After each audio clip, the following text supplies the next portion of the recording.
ada ahlul bid'ah wal ahwa, ahlul bid'ah al-aqaidiyah wa ahlul bid'ah al-siyasiyah.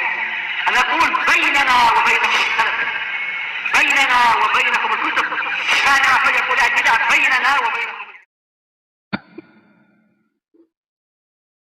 Bismillahirrahmanirrahim. Alhamdulillahirabbil alamin.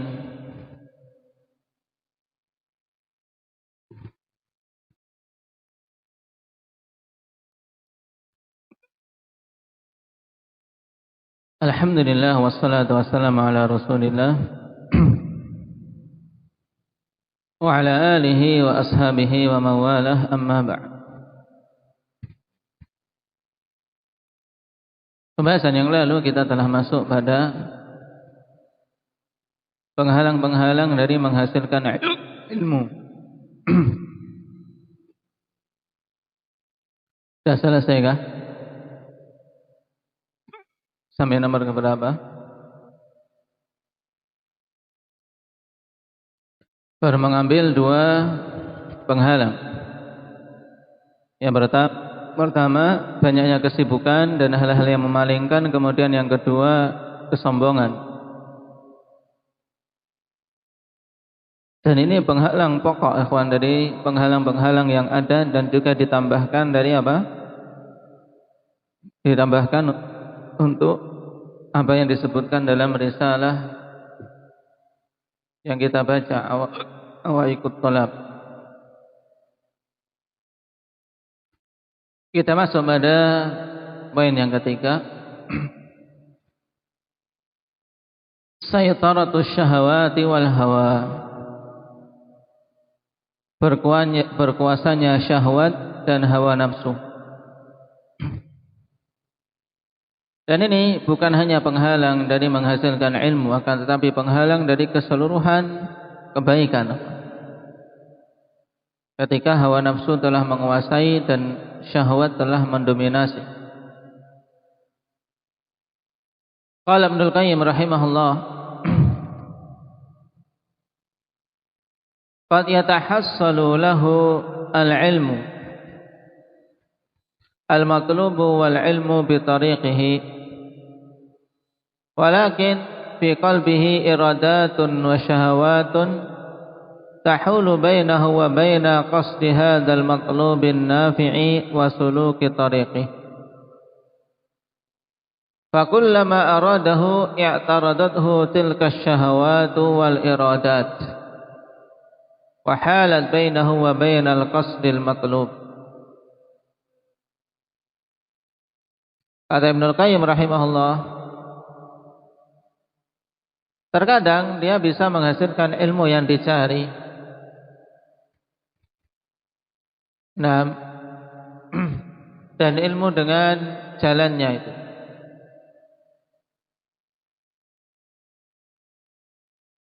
Yaitu ilmu yang dicari dan pengetahuan tentang bagaimana jalan untuk bisa mendapatkannya.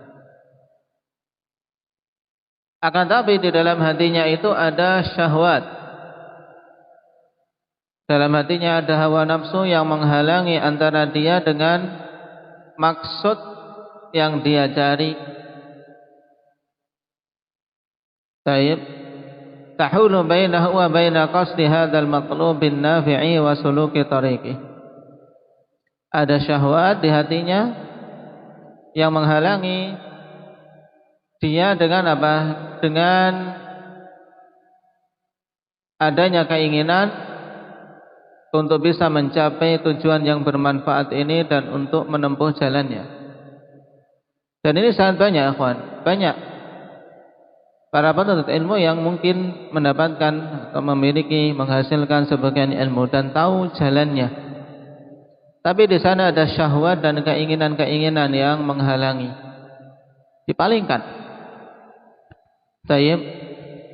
Setiap dia menginginkan untuk belajar, maka syahwat-syahwat tersebut dan keinginan-keinginan yang buruk tersebut segera segera menghadangnya dan menghalangi antara dia dengan tujuan yang diinginkan atau dengan maksud yang dicita-citakan. Makanya jihad yang pertama kali yang harus kita kobarkan ya jihad melawan hawa nafsu kita. Karena innan nafsa la'ammaratun bisu'. Sungguhnya hawa nafsu itu senantiasa memerintahkan kepada keburukan. Kemudian yang keempat, izdihamul ilmi wa adamut tadarruji fi talabih. Penghalang yang keempat yaitu berdesak-desakannya ilmu dan tidak bertahapnya di dalam mencari. Nah, jadi bertumpuk-tumpuk yang mau dipelajari, tidak mau bertahap dalam menuntut ilmu. Qala al-Mawardi rahimahullah, فينبغي لطالب العلم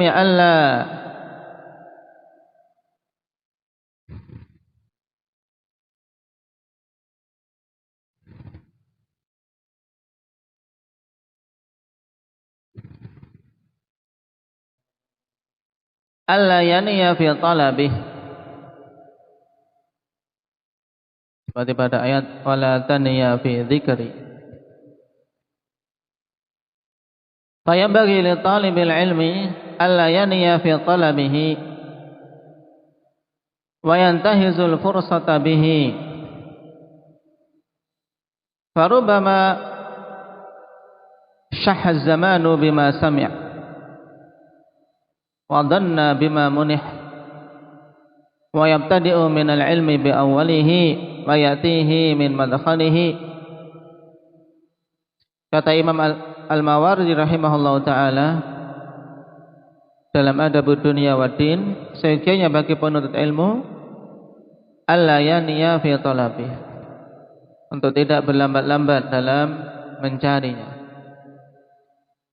Hendaknya dia mempergunakan, memanfaatkan kesempatan yang ada.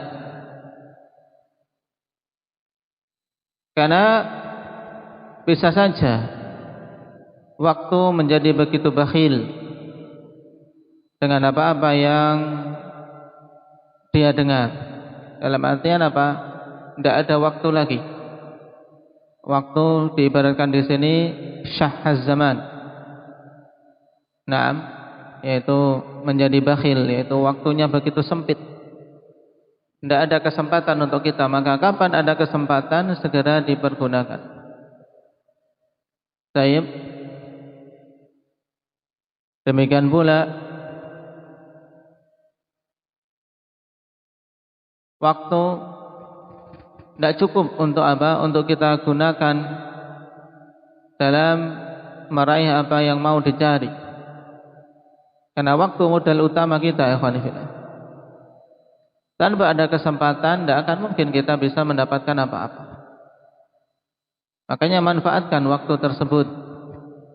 Karena setiap detik-detik kita itu terhitung. Setiap nafas-nafas kita juga terhitung. Nah, dan dengannya berkurang jatah kehidupan kita. Oleh karena itulah hendaknya talib manfaatkan waktunya. Dan hendaknya dia memulai dalam menuntut ilmu dari awalnya.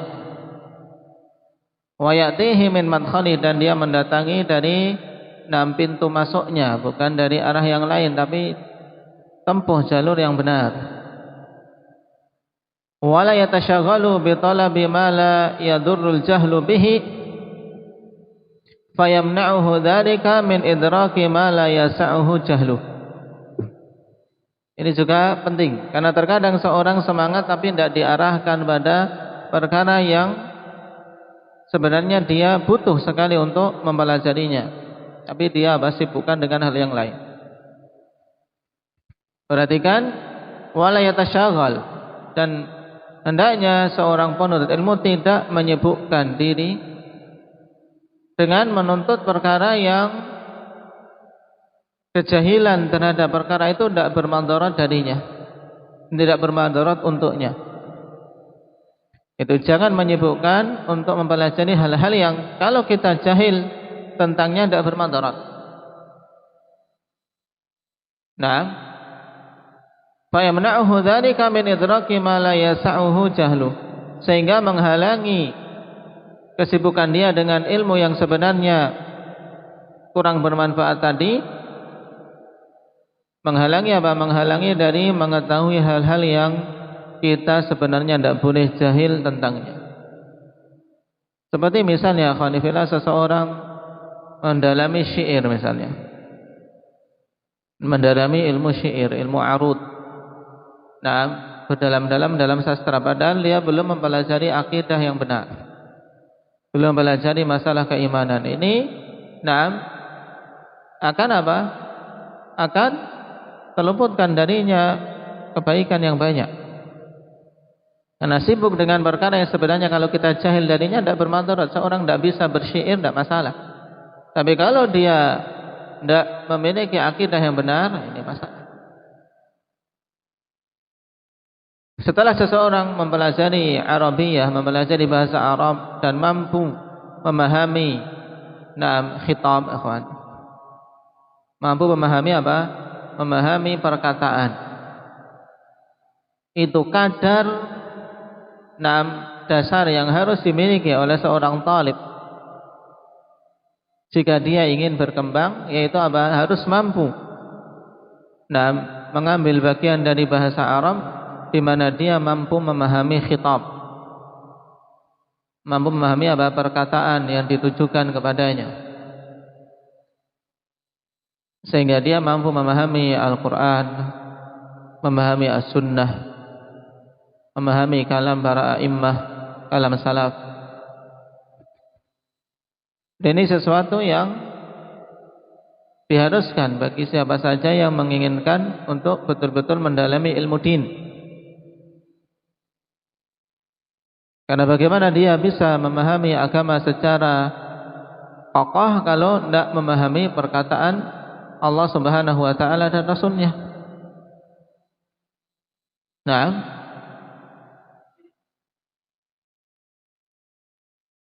fa inna likulli ilmin fudulan mudhilatan wa syururan mushghilatan. Karena sungguhnya bagi setiap ilmu itu ada fudulnya, ada apa? Ada bagian-bagian yang sifatnya itu tambahan saja. Dan ini jelas, kawan. Seperti misalnya ilmu bahasa Arab, ada fudulnya, yaitu apa? Berdalam-dalam, terlalu masuk ke dalam pada permasalahan khilafiyat antara Kufiyin dan Basriyin, terlalu berdalam-dalam dalam teoritis. Kenapa demikian? Kenapa demikian? Beberapa khilaf dan banyak khilaf pada pembahasan nahwu, ikhwani fillah. Dikatakan oleh para ulama khilaf la ta'ila tahta, itu khilaf yang di bawahnya itu tidak ada faedahnya. Ini fudul. Demikian pula usulul fiqh. Usulul fiqh fudulnya juga banyak, berdalam-dalam dalam masalah ta'rifat, pengertian-pengertian, saling berbantah-bantahan tentang apa bagus-bagusan pengertian yang didatangkan dalam mendatangkan definisi. Karena di antara cabang ilmu yang kemasukan pembahasan kalam yang banyak adalah usulul fiqh. Maka ambil bagian terpenting dalam ilmu usul tersebut sehingga seorang mampu beristimbat. Adapun fudul, yaitu sisa-sisanya yang hanya sekedar tambahan-tambahan, itu berpaling dulu darinya, kecuali kalau seorang memang betul-betul mau memperdalami fan itu setelah memiliki dasar-dasar pada cabang-cabang ilmu yang lain.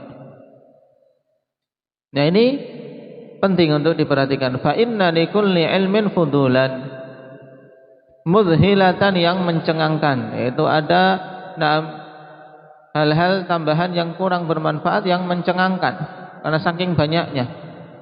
Makanya kalau seorang sibuk dengan hal ini akan tersia-siakan waktu yang banyak. Tersia-siakan waktu yang banyak. Maka ambil yang paling penting dulu. Wa syururan musyghilatan, dan keburukan yang menyibukkan. Nah, ada. Seperti tadi pada usulul fiqh ada pembahasan ilmu kalam. Ini menyibukkan. Bahkan kemudian dimasukkan pula pada cabang ilmu mustalahul hadits. Nah, kalau seorang tidak jeli, dan tidak mengambil ilmu dari guru yang mumpuni, akan akan mungkin terhenti langkahnya berlama-lama dalam menelaah pembahasan ilmu kalam yang diselundupkan pada cabang mustalah maupun usulul fiqh, sehingga banyak waktu tersia-siakan. Taib. Mata sarafa ilaiha nafsahu qata'athu amma huwa ahammu minha. Mata sarafa ilaiha nafsah, maka kapan saja dia mengarahkan jiwanya kepada hal-hal tadi, hal-hal tambahan dan yang memiliki keburukan, maka hal tersebut akan memutuskan dia dari perkara yang lebih penting darinya. Sebagaimana pula misalnya tajwid, ilmu tajwid sebagaimana telah kita ketahui pentingnya itu. Ada kadar wajibnya, di mana seorang mampu membedakan huruf dan mampu membaca dengan benar.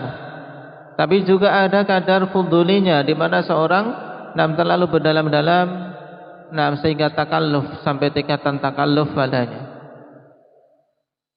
Ini yang dicela oleh para a'immah. Sibuk dengan itu tapi lalai dari Dari memahami makna Al-Qur'an.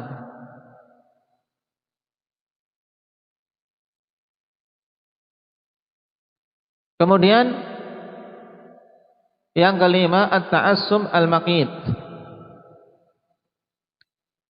Ta'assub yang sangat dibenci. Fanatisme yang sangat sangat dibenci.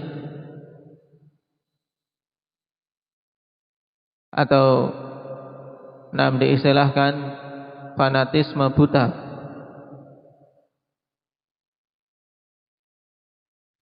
Qala al-Qasimi wa huwa yu'addidu adab al-muallim wa an yaqtani'a ay al-muallim judhur at-ta'assubi min qulubil muta'allimin. Al-Qasimi mengatakan ketika beliau menyebutkan sederetan adab-adab seorang pengajar, hendaknya dia mencabut akar-akar fanatisme dari hati-hati orang yang belajar, jadi hati-hati muridnya. Wa yuhabbibahum ilal insaf, dan hendaknya menumbuhkan rasa cinta kepada sikap insaf, sikap adil, tidak fanatik, sehingga tidak peduli apakah benar atau salah. Fa inna ta'assuba sababu tafriqin nasi ba'dihim ala ba'din. Disebabkan karena ta'assub itu merupakan sebab perpecahan manusia. Persengketaan manusia sebagian mereka dengan sebagian yang lain.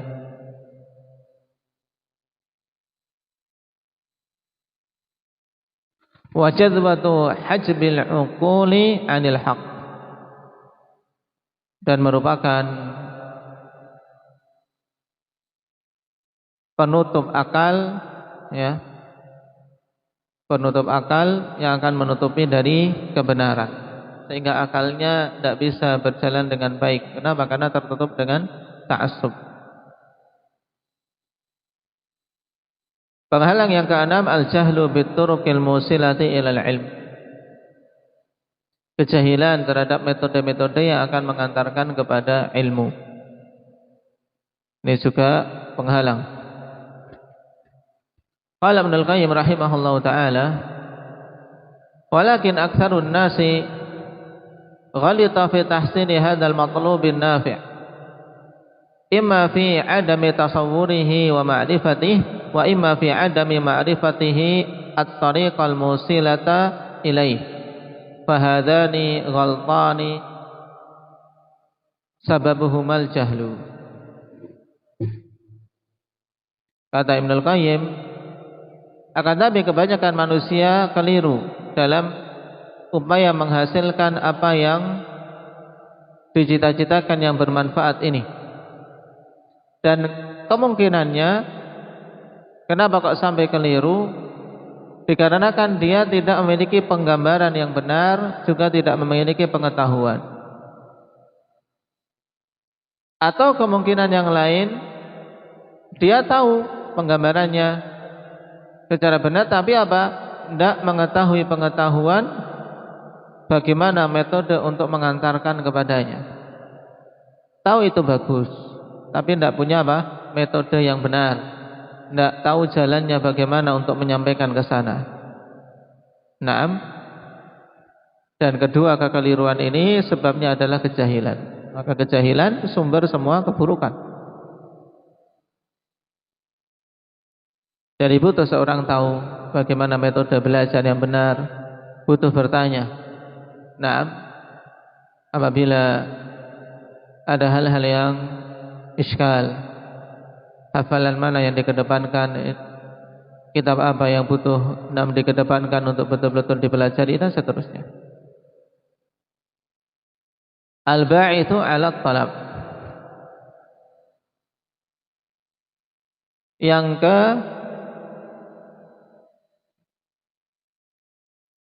ini ke-6 lagi. Ke-7. Atau ini pembahasan lain coba. Perhatikan, ke-6 ini harusnya dicetak tebal ya kawan, sehingga tidak bingung. Untuk mu'awwiqat itu jumlahnya yang disebutkan di sini 6, sampai di sini selesai untuk kasih tanda. Adapun poin ke-6 ini, al-ba'itsu 'ala talab, ini ke-6 dari 6 pembahasan sebelumnya, yaitu yang kelima adalah mu'awwiqat. Paham? Ini termasuk mu'awwiqat ini. Tasyagul. Nah. Baik. Termasuk terhalangi. Kenapa? Karena ini syighal ya Pak Muhammad. Tersibukkan. Baik. Pembahasan yang ke-6 al-ba'itsu 'ala talab. Hal-hal yang akan mendorong untuk apa? Untuk mencari ilmu.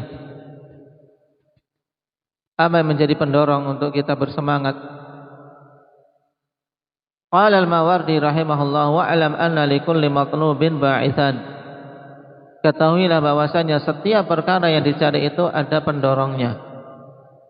Ada hal yang mendorong kita untuk menuntutnya. Wal ba'itsu 'alal matlubi syai'an, dan perkara yang mendorong untuk mencapai apa yang dicari itu dua perkara. Naam. Raghbatun aw rahbatun. Karena raghbah karena rasa suka, ataukah karena rasa takut. Baik. Falyakun talibul ilmi raghiban wa rahiba, maka hendaknya seorang penuntut ilmu itu terkumpul padanya dua hal ini. Ya, dia itu seorang yang betul-betul suka, tapi juga seorang yang betul-betul khawatir, memiliki rasa takut. Memiliki kesukaan yang diharapkan dan kekhawatiran dari perkara yang dia takutkan. Amma raghbatu fa fi thawabillahi ta'ala li talibi mardatihi wa hafidhi muftaradatihi. Adapun raghbah, keinginannya, rasa harapnya, rasa cintanya maka hendaknya diarahkan pada apa? Pada harapan pahala dari sisi Allah Subhanahu wa taala. Untuk betul-betul mencari keridhaannya dan menjaga perkara-perkara yang diwajibkannya.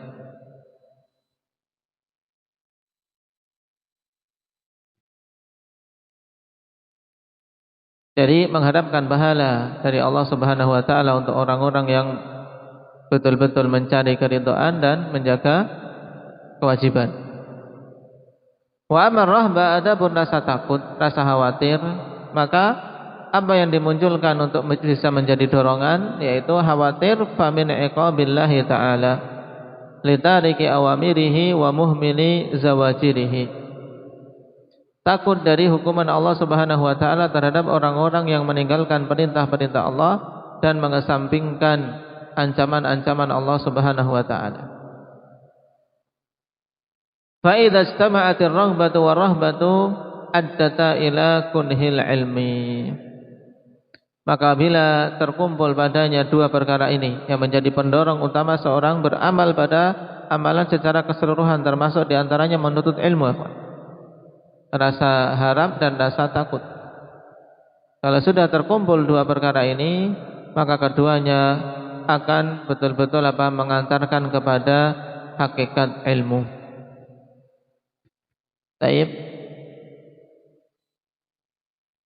Maka itu yang harus jadikan pendorong, bukan hal-hal yang lain. Karena menuntut ilmu ibadah dan bahkan termasuk seagung-agung ibadah. Jika di antara pendorong, ya pendorong untuk memang memiliki ilmu yang dengannya seorang mulia di sisi Allah. Ini raghbah. Adapun rahbah juga apa? Rasa khawatir dari kejahilan yang itu merupakan sebab keburukan di setiap zaman. Jahilan. Itu juga bisa dimasukkan dalam kategori raghbah dan rahbah. Karena memang seorang menuntut ilmu berusaha untuk lari dari kebodohan dan berusaha berhias dengan kemuliaan ilmu.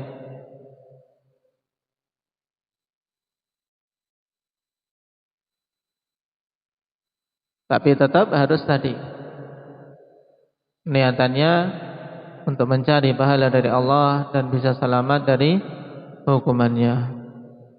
Barakallahu fikum. Dengan ini kita selesai dari al-aslur rabi', pembahasan yang cukup panjang ya kawan untuk pokok yang keempat ini tentang masalah ilmu. Nasallallahu azza wa jalla an yarzuqana ilman nafi'a walhamdulillahi rabbil alamin.